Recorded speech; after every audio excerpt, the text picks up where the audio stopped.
Vanuit zo'n 30 landen streken afgelopen weekend de 1600 judoka's neer op de Venrayse judomatten. Voor de tientallen vrijwilligers blijft het internationaal evenement een bijzonder toernooi. Je ziet tegenwoordig veel toernooien die afgelast worden, te weinig deelnemers of te weinig vrijwilligers om het rond te kunnen draaien. En wat dat betreft heeft het toernooi een hele goede basis en zijn we er toch weer een 51ste keer bij. Wordt dat dan ook gesponsord door de Judobond? Nee, dit is een toernooi wat geheel door onze vereniging gedragen wordt. De Judobond heeft wel zijn scheidsrechters die hier komen. Wat we natuurlijk ook nodig hebben. Zonder scheidsrechters kunnen we ook geen toernooi draaien.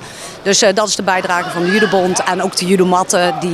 Dit is onze eigen mat die in de finalehal ligt. Maar in de andere hal liggen de matten van de Judobond. Dus dat is de bijdrage van de Judobond. Maar voor de rest wordt het allemaal door de vereniging georganiseerd.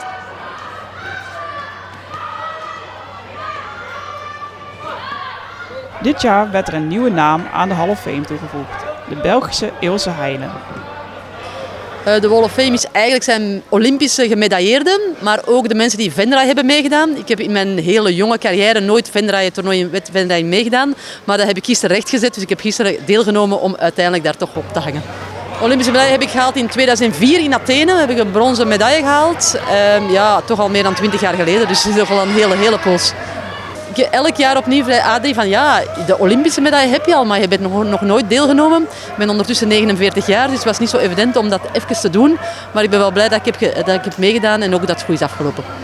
En hoe was het toernooi hier in Venray? Want je hebt gisteren meegedaan op de zaterdag.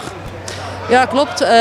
Ik heb 4 keer moeten vechten. Ik had wel heel veel stress, want het is al heel lang geleden dat ik echt op een wedstrijd heb gedaan. En bij veteranen heb ik nog wel wat meegedaan, maar dit is toch een ander niveau. Want het is echt met senioren die de helft van de leeftijd zijn dan ik heb. Dus ik had heel veel schrik voor de snelheid. Dat hebben ze niet uitgebuit, dus een beetje voor mij is het allemaal goed uitgedraaid.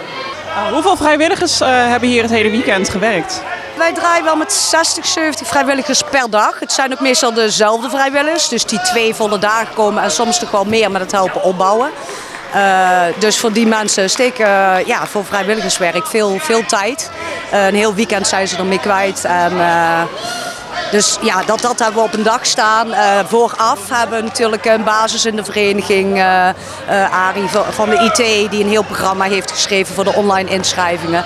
Scheelt ons natuurlijk superveel werk, hoeven het niet meer handmatig bij te houden. Dus ja, wij beginnen dat het echt begint te lopen. De drukte, zeg maar, dat je er iedere dag mee bezig bent. Dus een beetje 3 weken voor het toernooi. Ook de vrijwilligers inplannen, zorgen dat er eten is voor iedereen, de inkooptafel doen. Dus dat is echt de piek. Maar we zijn er eigenlijk het hele jaar mee bezig om de huisjes te reserveren op een centerparks, hotelkamers, logistiek gezien. Dus je bent er wel het hele jaar mee bezig, maar de piek zit hem echt in de laatste 3 weken. Waar kijk je nou het meest naar uit vandaag? Als ik vanavond naar bed ga. Nee, waar kijk ik het meest naar uit? Het biertje die we achteraf met de vrijwilligers hebben als alles hier is opgeruimd. Het is een heel lang weekend geweest, ook door de warmte. Lange dagen geweest en heel veel mensen blijven tot het einde om hun laatste spulletjes op te ruimen waar we super dankbaar voor zijn.